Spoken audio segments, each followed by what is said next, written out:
Hi everybody, this is Shane R. Monroe, and today we're going to be showing you Horizon Zero Dawn on the PC. This came out last week, and I haven't stopped playing it. You can see I'm already level 50, and so take that with a grain of salt. I'm far enough along where I can pretty much show you everything and tell you, I think, everything that's necessary for you to truly enjoy this amazing game. I'm going to share with you some secrets and tips and tricks that I wish I had known when I started this game. And for those of you who are maybe watching this to decide, is this game for me? I would like to just start off by saying they pretty much borrowed from every good component of every recent sandbox game. So the game is most obviously like Assassin's Creed Origins or Odyssey, whichever one you've played more recently. It's got a little bit of Just Cause in there, a little bit of Witcher in there. It's its own story, but there's a lot of things that it borrows. Some of it improves upon, some of it doesn't. As you can see, it looks absolutely fantastic. I'm on a there's going to be a little hiccuping going on. My computer's a little bogged down doing some other stuff, but you can see that I've got nice looking display. Everything's very bright and sharp. Got some nice sun rays going on. So this is a mid-generation i7 with an RTX 2060, the non-super edition. And yeah, it looks good. I'm at 1440p, and I'm getting a solid average of 60 frames per second. As you can see, it looks very nice. A little wildlife running around. So let's get started. Let's take a look at our screen. Up at the top, you see your standard sort of compass map that shows you different waypoints. There's campfires. It shows me a flag that I've set. Interesting points of locations, some that I've unlocked, some that I haven't. Also where my current quest is. And on the upper right, you can see that is my XP. So you can see I'm at level 50, well, 50 and a quarter. On my way to level 51. I don't know what the level cap is because I haven't got there yet. Down at the bottom right, you'll see my currently selected weapon types, where if I use my left bumper, I can bring up the wheel. You can essentially have 4 different weapons. Each one could have different types of salvo attached to them. For example, this weapon is just a flamethrower, while this one has 3 different types of armament that I can use, and over here as well. And then I also have a solo weapon over here.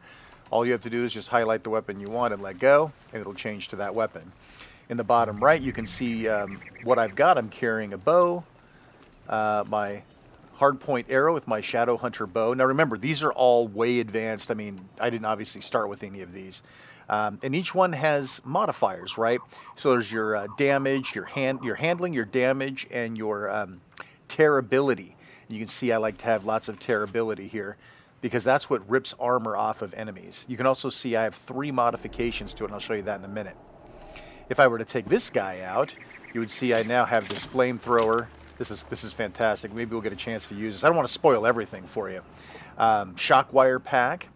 So this is kind of nice. This is your standard trap setting, right? See, that looks familiar, doesn't it? Yeah. So like I said, this game borrows heavily from a lot of different sources. But it is its own game, and it can be enjoyed as its own game, even though I like to give it crap. So let's see. I'm just going to have a nice, good set of damage arrow here. It's worth noting that you can craft from here. So as long as you have those components at the bottom, which is a hardwood and I think metal shards, or metal pieces of metal, depending on what it is you're crafting, it tells you what items you need. And if you just hold down A, you can craft right here within this menu. Kind of nice. And you can craft while you're moving too. So if I start moving, I can go ahead and craft while I'm moving. That is helpful. You'll probably need that in a fight. We're probably not going to go fight that big guy right now. He'll give me a good challenge, and I won't be able to talk over it. Of course, up at the top, there's the all-watching eye up there. That shows your noise level. If you're crunched down, and you're moving slowly, then you'll have less chance of being seen. The more you move, the louder you are, blah, blah, blah. As soon as they see you, they'll start getting in on you and attacking you. So we're just going to kind of hang out up here for a little bit. In the bottom left, this is your potion wheel. And other things are here too, but I call it the potion wheel.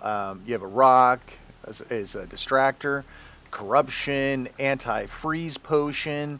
You also have some rather destructive explosive power down here as well. Health potions, fire resistance, electrical resistance, that sort of thing. So you'll push down on the D-pad. Right and left, of course, changes, and then you'll push up or down. Down will select whatever it is you currently have. So like if I had a rock, or I could push up to generate my healing. If you look in the upper left, you'll see I've got my health bar in red. I have my medicine pouch in green.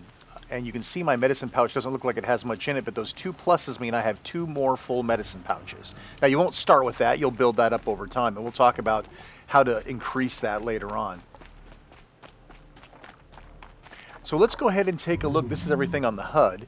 So let's go ahead and look in your menu. We'll start with the notebook. Again, this is all stuff you've seen before, a catalog of the different monsters that you'll find. I don't want to show too much. Collectibles, different types of collectibles, data points, which are little collectibles you find along the way. Tells you where your game progression is, what your activities have been, and some other statistics that you might find interesting.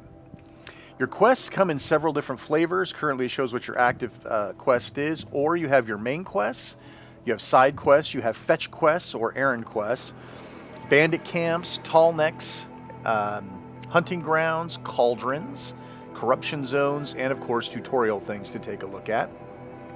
Here's your map. I'm going to kind of zoom out here. For those of you who are just kind of interested in seeing just how much space there is to cover, it's a nice big map. And here is the different types of things that you'll see. So if you just want to hide certain things or turn them on, you know, just like Witcher, and actually other games too. But you can see there's a lot going on in here. This shows monster layers, it shows campfires, which are your save points. It shows merchants, different types of merchants, towns, vantage points, metal flowers, ancient vessels. We'll talk about some of this other stuff later on as we go. All sorts of stuff to explore, plenty to see and plenty to do. And of course, there's me. Crafting. So crafting deals with weapon modifications and outfit modifications. We'll get back to crafting. Inventory. So you have your standard weapons, and again, as I mentioned, you can have 4 selected at any given time. Weapons are usually modifiable, meaning that you can insert.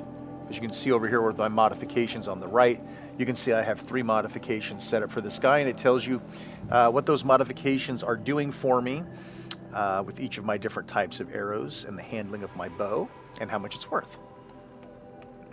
Of course, they come in various colors, right? The purple ones are more powerful than the green ones. The blue ones are more powerful than the green ones, etc., etc. Kind of give you a bird's eye view of what you're using. In some cases, it doesn't matter really the color. It depends on what they're capable of, and you'll see more about that. So why do I have lots of weapons? Why do I have lots of weapons? Well, you'll find that different weapons work better for different times. That's why there's so many slots.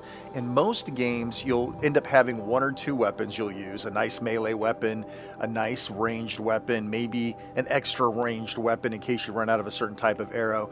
But in this case, you'll end up having, this is sort of my regular loadout. There's a couple of these I don't use very often, but some of them I do. You'll also be wondering, where's your spear?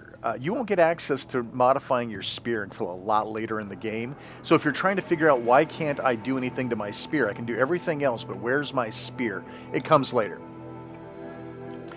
Outfits. Again, you're sitting here going, wow, so many slots for outfits. Outfits are really just modifiers for you, right? So in this case, each one of them you can see have different effects at the bottom. And some will protect you against flames, some will protect you against electricity, some of them will protect you against fire. And you'll flip in and out of these like socks, right? So essentially right in the middle of battle, if you decide that you're getting jumped by a certain type of creature that's throwing a certain type of weapon at you, then you can just switch your outfits. That's why I keep so many of them around for different purposes. And that's why you'll wonder, why would you ever want to make more slots to hold these outfits? And that's why, because you're going to want to keep a good steady supply of them. Modifications. These are all those cool modifiers that we were looking at earlier. These can be attached to outfits or weapons. Again, this is just like socketed gem sockets in other games. Same sort of idea. And again, the colors tell you how much more powerful than it is than the next one. And they'll give you some values. These can be sold, of course, and you do have a fixed amount that you can hold. Resources. These are this is everything you carry that's not a weapon, that's not a modifier or a weapon or an outfit. These range everywhere from items you've collected. These are things you may pull off a creature. These might be pieces of a creature like a fox bone or a fish bone. You might get the lens out of one of the creatures, right? This is all the stuff you are crafting with. So you will have you'll get a nice collection of these. Some of these things are just plain outright for selling, right? As you see here, the only thing you use this for is to sell for money. And metal shards are your currency in this game. So you do have a fixed capacity. As you can see, I've got 93 of 100. You won't start with that many spots. You have to open them up. Treasure boxes. Okay, so treasure boxes seem like loot crates, and they kind of are. But there's something important I'm going to teach you about these crates. When you open them, they'll tell you what's inside of them. You don't know what's in. You can buy them, you can pick them up, but you won't know what's inside of them until you open them. Right? Now, maybe your inventory is full and you can't gather these. Leave them in the box till you need them, right? I've got 13 blaze. I need blaze, so I'm going to go ahead and take it. But some of this stuff, like luminous branding, I've got lots of that already. Echo shells, I've got lots of those already. Leave them in the box. It doesn't count against your inventory that way. Special items. These are things that show you locations, that tell you where things are, extra maps, where to find certain types of resources, just little bonus modifiers. All your different types of ammo, which we've already talked about, and of course your traps and potions. These are the shock traps, detonating traps, health boost potions, minor health, major health, potions that protect you against freezing. Yeah, and so these can all be crafted. We'll go to crafting in a minute. Skill tree. This is the same skill tree you've seen in Assassin's Creed and everywhere else. The more points you get, the more you can buy. When you buy this one, you then have access to the next one down the tree. You can't just unlock this one. You have to unlock this one, then this one, then this one. Then you can get to that one. Standard skill tree stuff. As you can see, I'm pretty far along, and I've got most of them unlocked. Now, I get asked, well, what should I unlock first? What should I unlock first? The answer is whatever you need, whatever type of person or player that you are. For example, like this one here, gathering resources while mounted. I wouldn't use it. I'd rather spend my money somewhere else. Gathering additional natural resources when foraging, right? So you need to go through these and look at them. Even if they're locked, you can still look at what they are and decide what sort of person are you.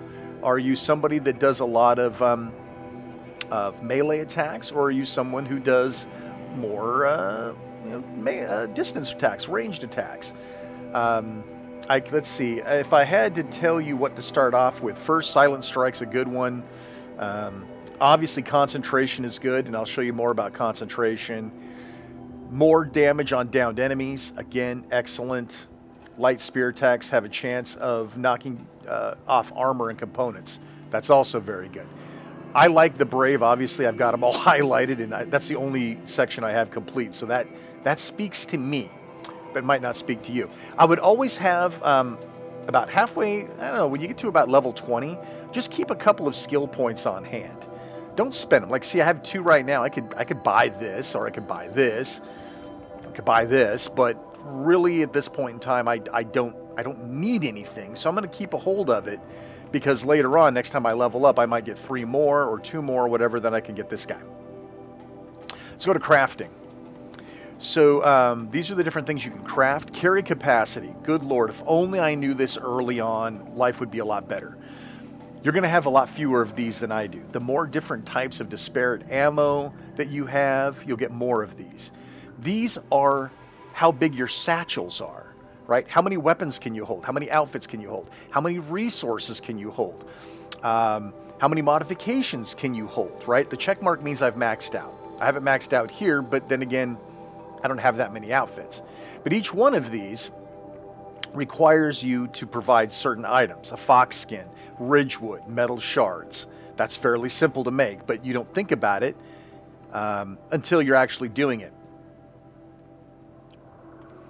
So I highly recommend modifications and resources. Get that sucker up big time. Weapons, probably the same. Potions, the same. Traps, the same. Everything else, it's going to depend on what you use. What ammo do you use the most, right? So get that resources, the big guy right here. Get the resources done. And the I would go resources, potions, traps. And again, you'll have to pay attention to what you need. Now, see down in the bottom right, this is kind of nice. There's a thing called create a job. So let's say I really wanted to get this hunter bow quiver upgrade. I can create a job and make it my active quest. Now, when I go out, it's going to tell me that that's my current active quest is my quiver upgrade, and it'll tell me what I'm missing, a fox skin. So that's kind of cool. You can make up your own quest based on the stuff that you need, right? Ammunition, of course, I told you that you can do it on the wheel, which is actually a lot easier and faster than going through here and picking one, go to here and pick one, go to here and pick one. Just do it off the wheel, but if for some reason you want to do them all at once, you can. Carry capacity, we talked about. Traps and potions. I'm going to tell you now that you will find yourself bereft of these things, health potions especially, because you need meat, rich meat, fatty meat, bony meat.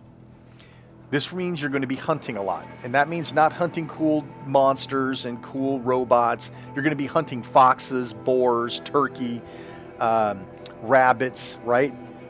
Do yourself a favor. Get a nice inventory of this stuff, because when you need to fashion health potions, you're not going to have time to go back to a merchant to buy them. You're not going to have, you're going to be in the thick of battle. You can actually stop in the middle of a battle and craft potions, which is goofy, but whatever. But if you don't have these meats on hand, you can't do it. I have found myself stranded in no-win scenarios because I can't make any potions. There's no roots or berries to help me out. I'm screwed. That's why you see I have a nice collection of rich meat and fatty meat. Essentially what I do is for about an hour a day, I go out and hunt. And that's all I do. If I run across a monster, fine. But for the most part, I go out and I hunt and I get the meat that I need. That'll also help you with your carrying capacities. Traps are the same way. They require objects that you pull off of dead creatures. You'll usually have a pretty good supply of those. But the other thing that we need to talk about is resist potions. These are directly tied to the roots and plants that you're going to find, right? Freeze root, shock root, firekin, all of these things you're going to find on your journey, and you're going to want to be picking them up constantly, which makes the game a little fetchy. But listen, you want to have these on hand. The difference between winning or losing a battle can be totally required on these potions. These potions are required sometimes to win, and you'll want to have a good selection of them. Modifying your outfits, this is pretty standard. So the only thing you can modify are your modifiers, right? Your slots. And you can see I really don't have anything worthwhile to put in these slots that is no better than what I have now. Now, you can't you don't immediately have the skill of removing an existing modification. That comes from your skill tree. It's one of these over here somewhere, I think. Yeah, where is it? Tinker. Yeah. You can't remove coils and weaves until you've got this, and that's a long way down. You can see that's exactly what I went for this. Yeah, you'll probably want that, because otherwise you have to sell the bow and then put the trinkets in, or put the modifiers in. So work that one too. And unfortunately, extra resources when looting, yeah. Disarm traps, yeah. I mean, they're okay, but let's be honest, it's a long way to go to get to Tinker.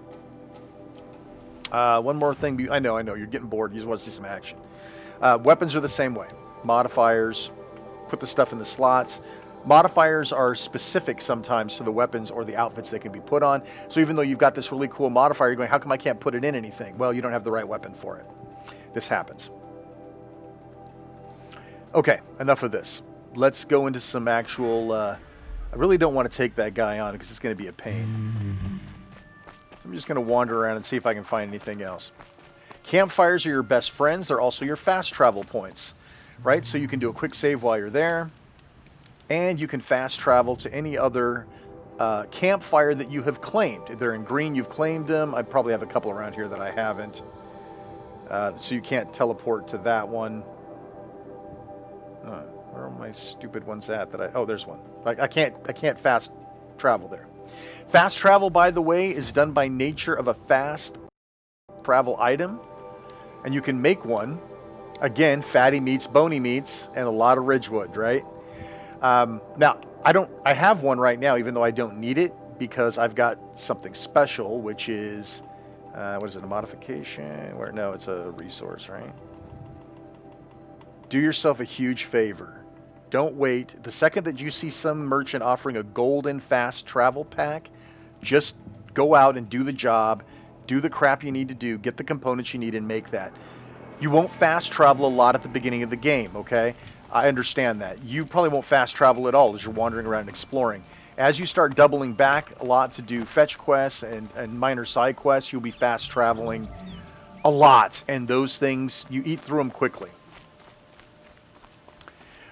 So there's a running mechanic here, of course, a jumping mechanic, your standard stuff. Roll mechanic, so there's a quick roll and there's a long roll. That's something you unlock, the long roll.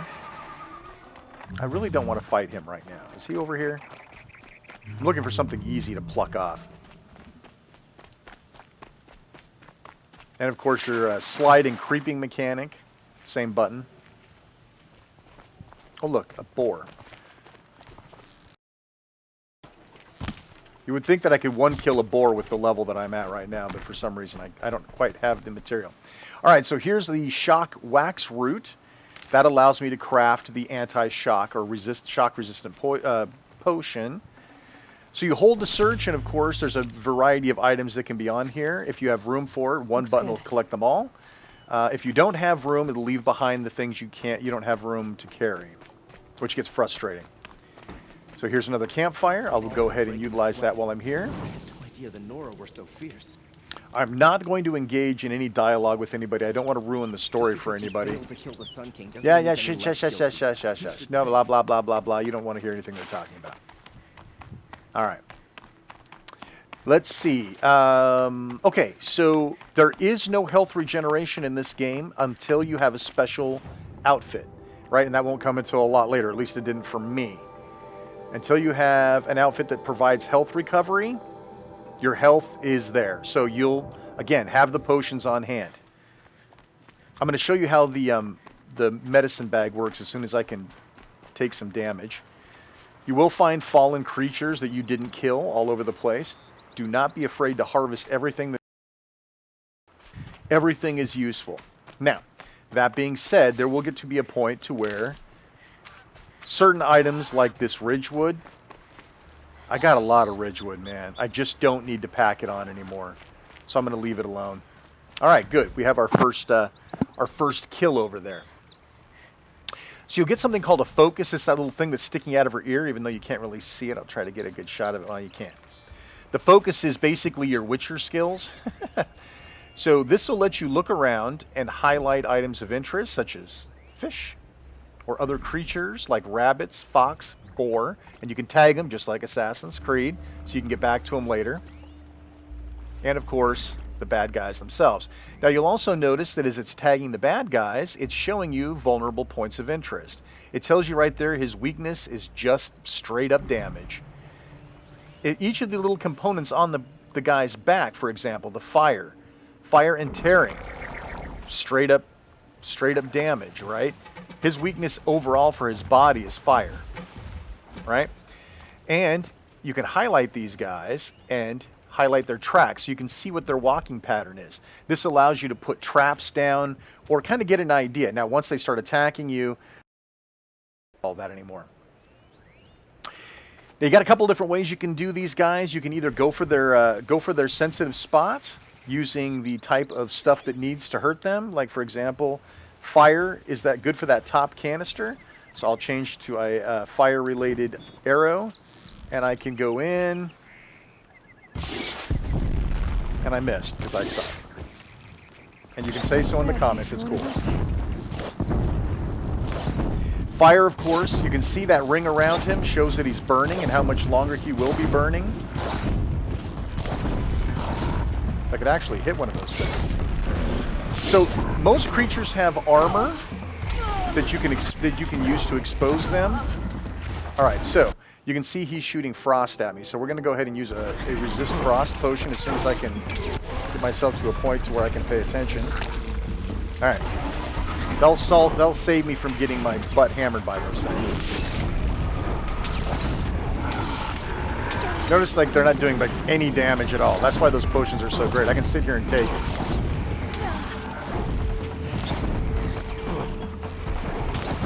Now if I tap up on my controller D-pad right now, it'll start to move my medicine. It's a slow process. If you're in the heat of battle, a potion is faster. It should go without saying, but you know. Enough messing with these guys. It's hard for me to fight and talk at the same time. Notice my potion's going to wear out at some point. I'm just going to go light this guy up with fire. If I can get over there. Dang it, come on. Is he over here now? Come on. Bad news for you, Bingo. Come on, get me out of here. I hate it when you get stuck in the water and you can't get out. Notice I'm not totally worried just yet.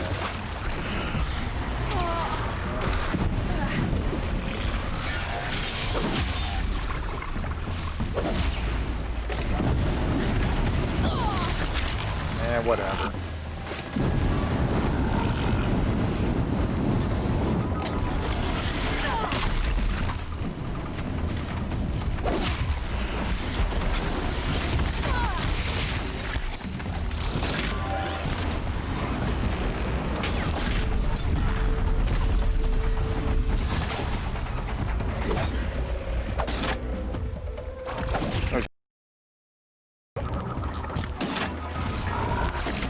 See, I'm using a tearing arrow, which is pulling the armor off, which of course makes it weaker, blah, blah, blah.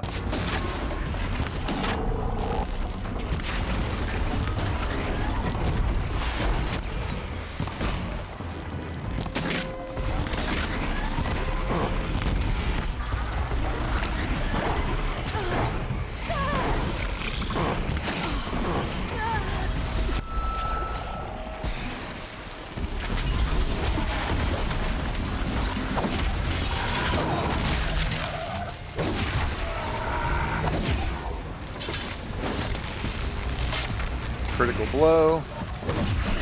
Didn't kill anyone, of course. Those birds are a pain in the butt. Dang it, I thought I finished him off.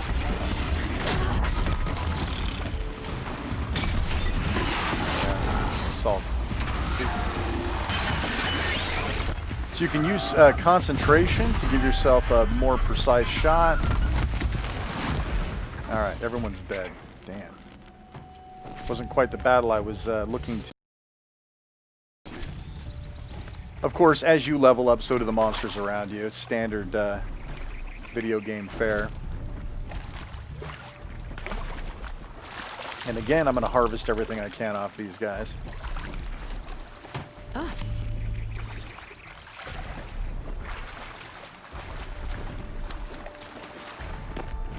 Alright, so as you can see, my medicine pouch is completely empty. So I'm going to start, the glaze root's not going to help. Anything that's red will fill your medicine cabinet. Any of the red roots that you see. Hello, Wabbit. Again, that fatty meat. That is a tall neck, and those guys are awesome. You can get up on top of that head and walk around on it. Unbelievable.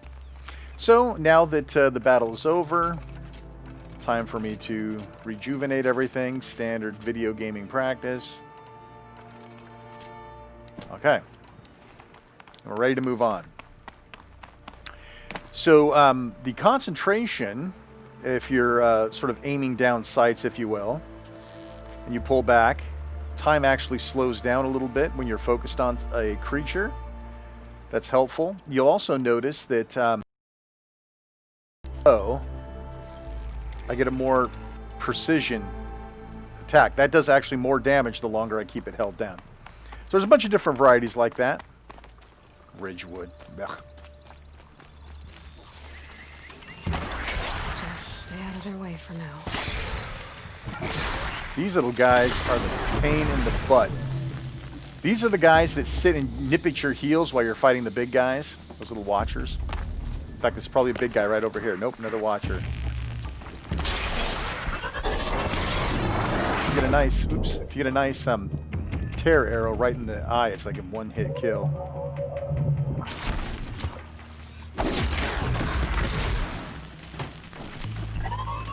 Nope, here's another one. Yeah, these guys go down like glass jaw, right? Alright. You're dying for me to get up on top of that tall neck, aren't you? And jump around. I don't know. What else do I have to show you? For some health. I've been on top of him already, so it doesn't really help me out. Alright, what the heck? I'm here. I've got 20 more minutes. Let's see if I remember how to get up on this one. So you do have a climbing mechanic, and you might get to see it here in a minute. Just like Assassin's Creed, there are a ton of niches in the walls for you to jump up on. And in some cases, you'll be climbing way up high. And just like every other game, you can exploit occasionally the formations that let you get up where you probably shouldn't be. And I'm trying to remember, what was his entry? Oh, it was over there. Great. I'm going to have to do it with that guy over there. Oh, it's just a little dude. I can just get past him. See if I can beat the long neck over here, tall neck, whatever you call him. Whoop, up we go. Nice.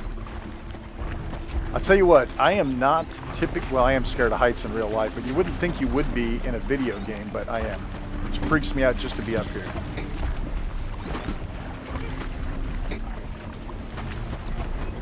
Ooh, I got a little bit of anxiety right now, big time. And normally you could then just walk around and look how cool it is up here. I won't tell you what it is that you do when you're up here, but... And of course, like so many other games, including Assassin's Creed... Oh, look at this. There's somebody like trying to attack me from up here. Where is he? By the way, they will knock you down from up here. If one of them gets a good shot at you, they'll knock you off and you will die. So let's rappel down. I love this bit.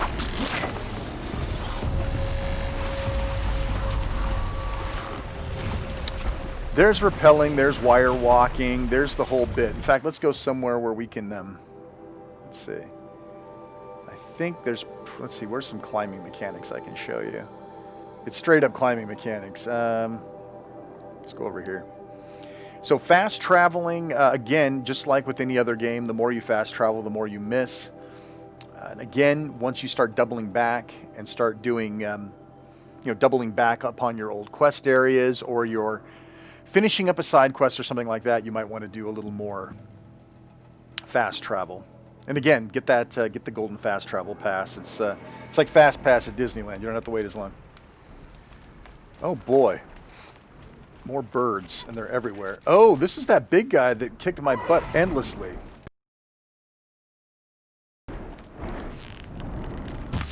I actually have better weapons now, too. This guy probably spent 30 minutes getting my butt kicked by him. Because, frankly, he was too strong for me to deal with. I can't remember what he pukes out. I think it's ice. Nope, it's electricity. And of course, he just summoned all of his little buddies to come along.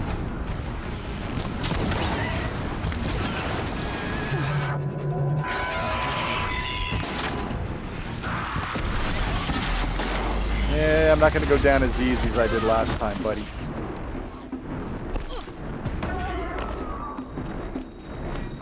I'm worried about getting railed from the side here. Yeah, whatever. I'm trying to get a decent shot on him, but it's not working out. That other guy's going to eventually come after me. Dang it.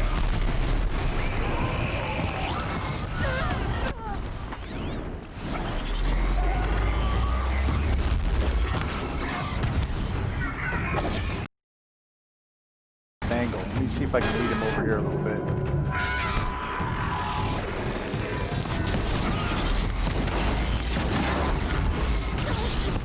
Yeah, his little buddies are showing up. Get out of there. He gets up so high that you can't really get to a good angle on him. Probably shouldn't land next to me, buddy.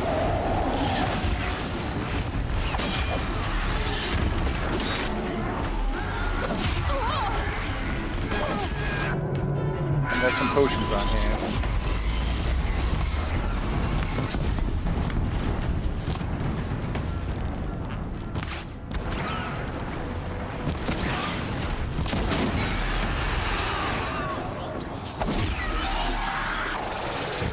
These guys really are a pain.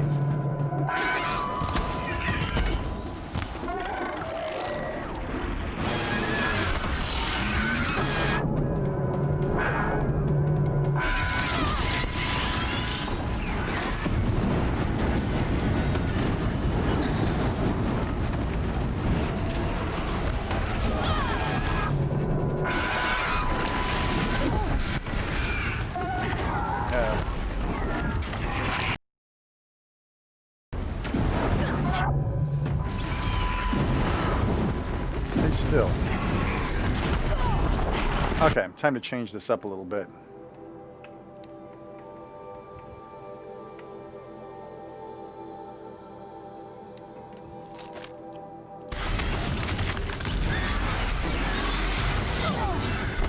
Come on. My good potions at the ready here. Oh, I have no ammo. No wonder it's getting my butt kicked. I was like, why isn't this thing firing?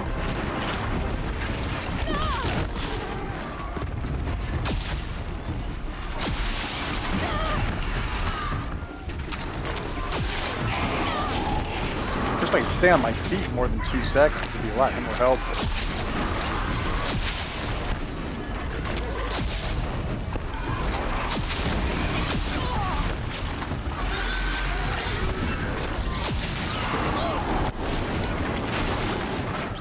You guys know why I got this thing kicked my butt last time. This guy's off my back with health.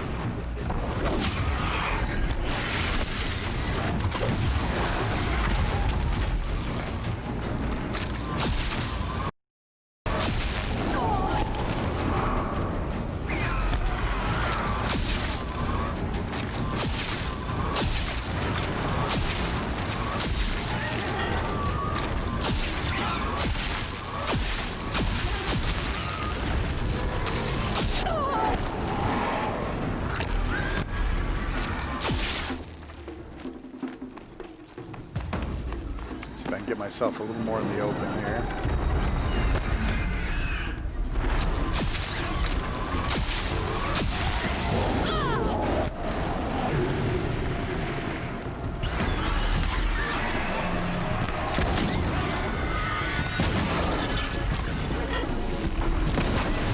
This is where the mouse user would definitely have an advantage over me.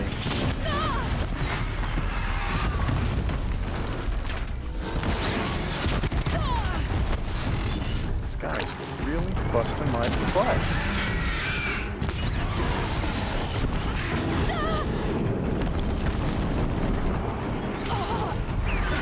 Ooh.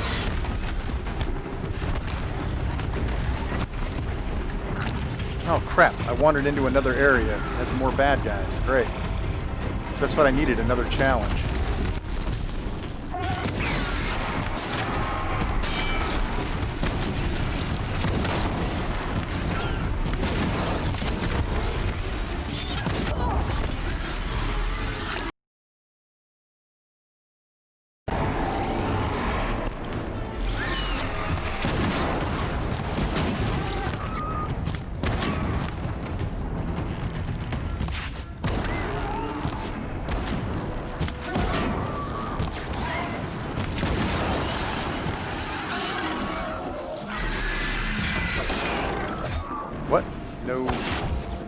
super hit.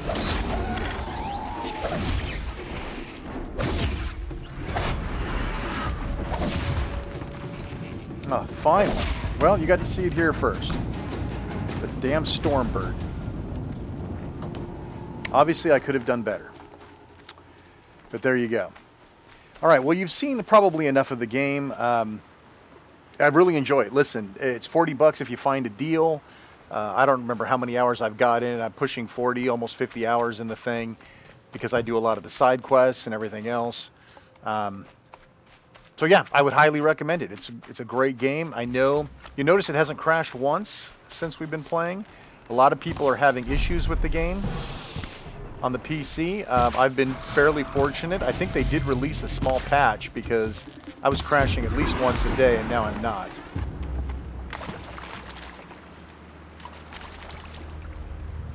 Got a couple more minutes here.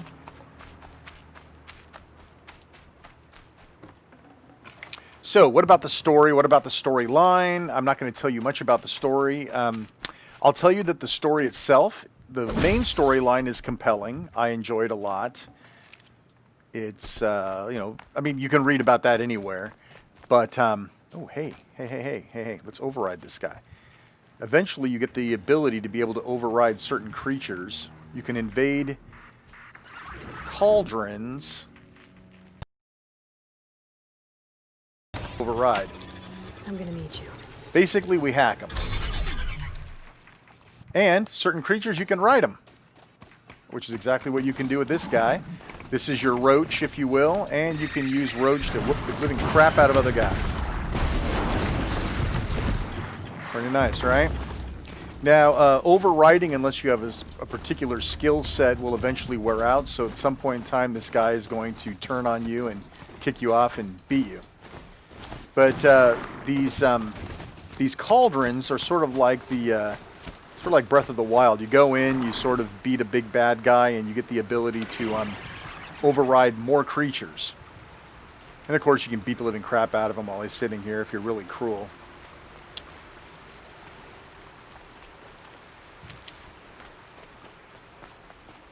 Anything else I can tell you?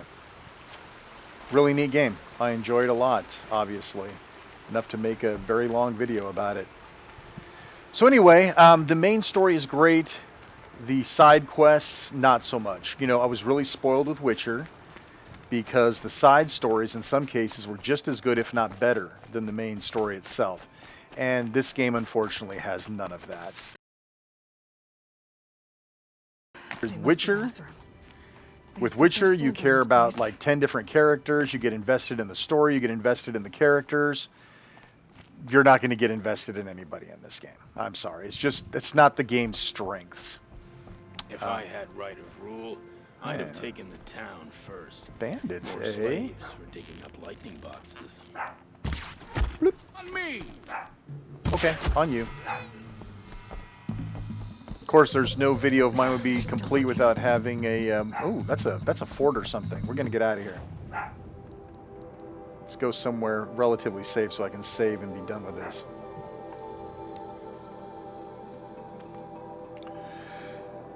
That's the meat and potatoes. Like I said, main storyline, great. Side storyline, not so great. Character development, pretty much nil. There's really nobody to get invested in. A lot of the side quests and fetch quests are very much the same. Use your Witcher powers, follow the tracks, get to the end, fight a big bad guy, talk to the guy, bring him to justice, don't bring him to justice, kill him, whatever, and you're done. I mean, it's the same thing over and over again. Hey, my hunting party went out missing, and can you go find them? Or at least, you know, tell me what happened to them. So you go out, you use your Witcher powers, you find the path. That's that same sort of thing over and over again.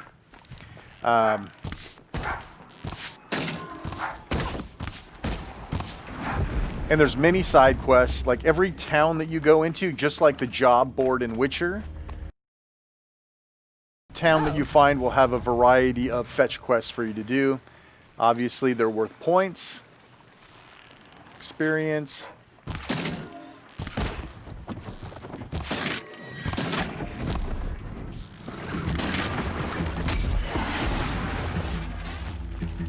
Oh boy, more.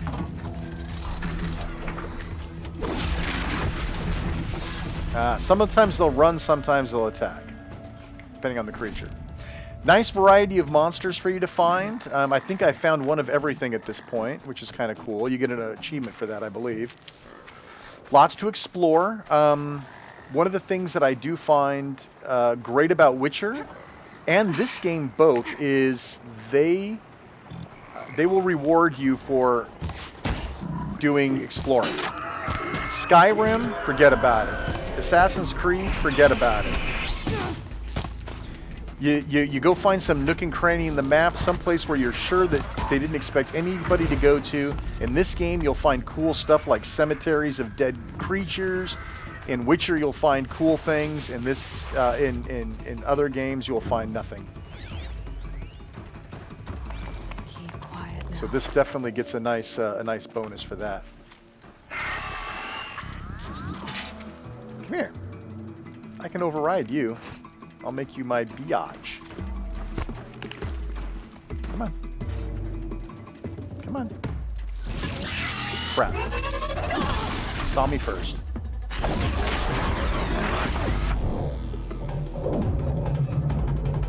Oh well. Too bad. Well, listen, I am going to wrap this up. I hope you enjoyed it. It's a lot of fun. I hope everyone picks this up. I mean, I know it's got some difficulties, but as you can see, it's running pretty nice for me. Your mileage may vary, of course, but I know the developer is hot on the heels of chasing down bugs and trying to get the PC folks all set up. So, hope you enjoyed the game. This is Horizon Zero Dawn, and I'm Shane R. Monroe, and I appreciate your watching my video.